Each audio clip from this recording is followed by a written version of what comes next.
I don't want to do this! It's not just that I don't want to review this show. I don't even want to acknowledge that this thing exists! But no! You all ask over and over and over again, when was I going to review this? So here we are! Are you really ripping off Linkara's old teaser to DC's Countdown? This thing didn't put on any effort, so why should I? Ladies and gentlemen and others, welcome to the fetid feces pile of fail that is Velma!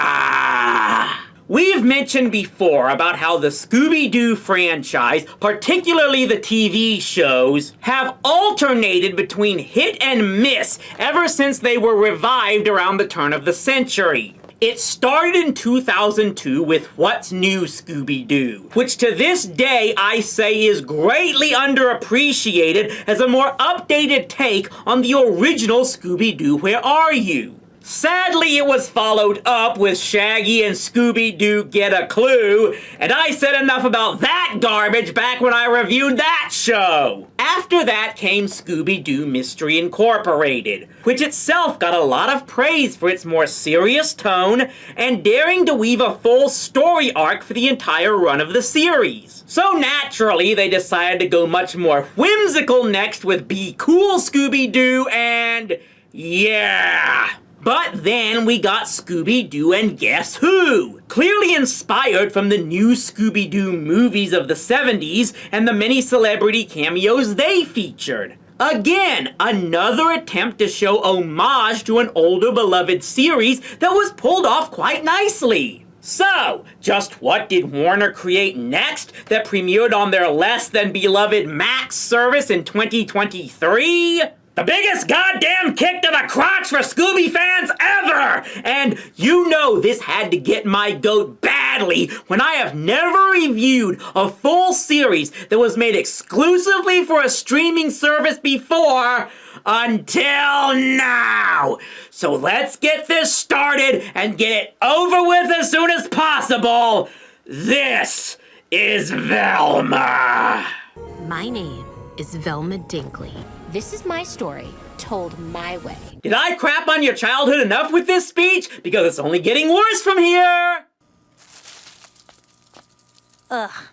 Okay, you know how you get me to not despise this show? Don't give me flashbacks to Brickleberry! And then we get nudity in a Scooby-Doo series! I will point out that this is a high school shower, so most of these girls should be underage, so congrats on just animating yourselves onto a watch list, guys! And it's done while they all criticize gratuitous nudity in a TV show pilot. Pointing out your own hypocrisy does not make you edgy or funny. And when you think it can't get any worse, we get the main character! I wasn't expecting such an enlightened answer from such A bitch. Velma?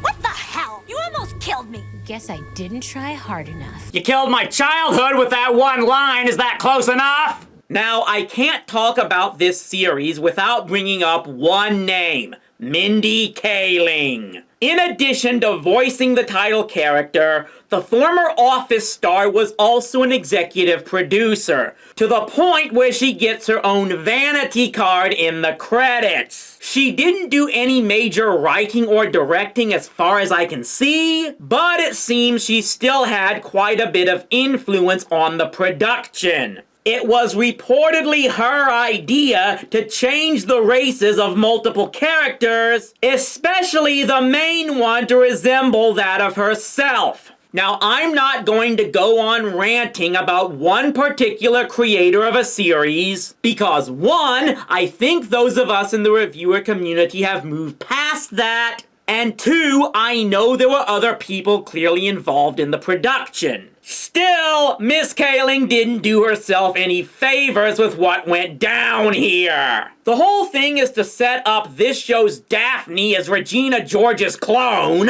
and Velma as the unpopular dork and how they hate each other's guts. Because this dichotomy has never been done in any movie or TV show ever. And then they find Daphne's friend Brenda in Velma's locker with her head cut open and her brain removed. If you haven't turned off the show now and gone back to watching Zombie Island, why are you a glutton for punishment? This is my job! I'm a suspect? I thought lesbians were good at solving crimes. It's like the one positive stereotype perpetuated by cop shows. We are less than 5 minutes into the pilot episode, and all you have done is criticize other media. The Wayans brothers aren't this hackneyed.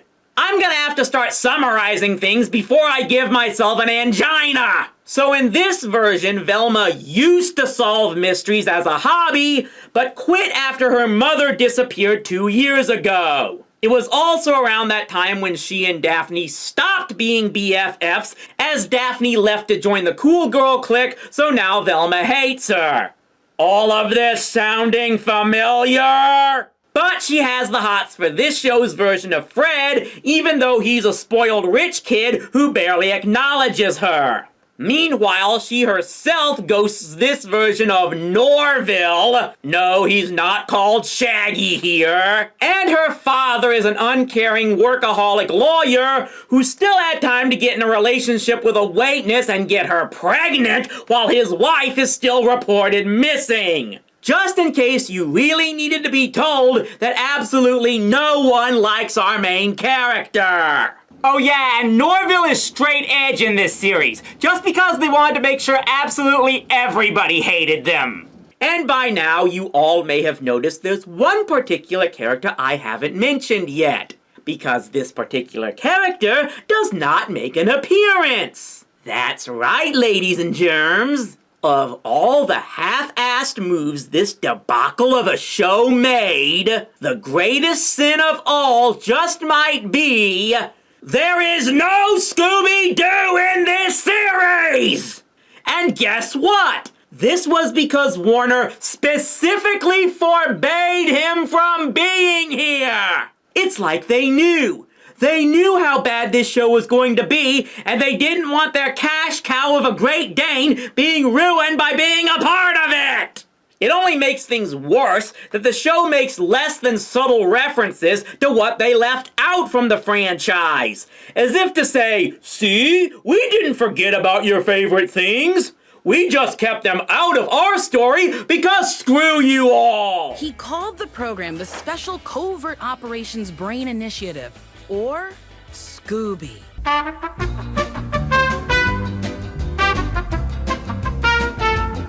But yeah, the whole show has turned the Scooby Gang into Veronica Mars. And you all know how I felt about that show ever since episode 2 of my own series. And somehow, this is even worse. Because at least Veronica never actively instigated any conflict between her and the popular cliques that looked down on her. Her actions were always retaliatory or otherwise meant to help people like her who were in need. The very teaser of this show's pilot showed Velma attacking Daphne like she's the freaking angel of death. The entire thing from the very opening reeks of one thing: bitterness. It turns the main character into a jaded loner, as if the creator saw her as the least popular of them all and decided she had to be angry about it. The problem there is that Velma Dinkley has for years been maybe the most popular among the fans. She was the one many identified with the most before you turned her into a hateful outcast. The character of Velma has evolved over the years, especially since the revival fully started in the late 90s. And the evolution of her character made sense. She was sarcastic, and she wouldn't just take it or be quiet if anyone else in the group, especially Fred, did or said something stupid. But she was also supportive of everyone when it was needed. If anything, she was the glue that kept everyone together more often than not. And do you know where they got that more right than anywhere else? Scooby-Doo Monsters Unleashed! There are reasons I can never hate that movie, despite what certain other reviewers had to say about it. And how Velma was portrayed was one big one. In that movie, she was insecure, not sure of herself, and at times needed the encouragement of someone like Daphne to point out that she was more than she thought she was. But then, when others like Shaggy and Scooby had no belief in themselves, that led to this. I always wanted to be like you guys. You guys are so free. You're never afraid to be who you really are. Whether you're fearful or joyful or hungry. I think you've been heroes all along. You just haven't known it. This movie, despite its flaws, reflected everything that Scooby-Doo was supposed to be about. It was about 5 individuals who may have all been different, but they were always there for one another. They were friends almost because of their differences. Everyone had a purpose in the group, and they all worked together to solve whatever mystery or problem they were facing. This series doesn't want to believe that's possible. That the cool kids would never be friends with the weird kids because that's not realistic. In a horror mystery series where the main character seems to be constantly haunted by demonic nightmares and people's brains can be completely salvaged by murderous lobotomy. When a one-shot movie with a DVD cover that looked like it was for a porno got the concept better, you have failed in the worst way possible. You've probably noticed I haven't gone on much about the story itself, and that's because I don't care about it.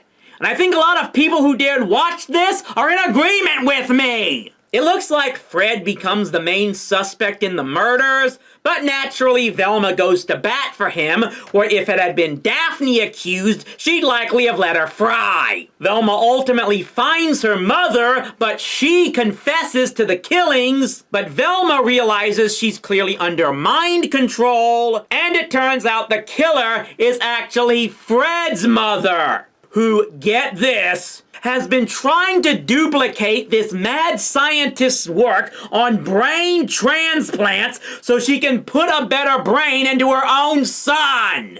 I really just said that.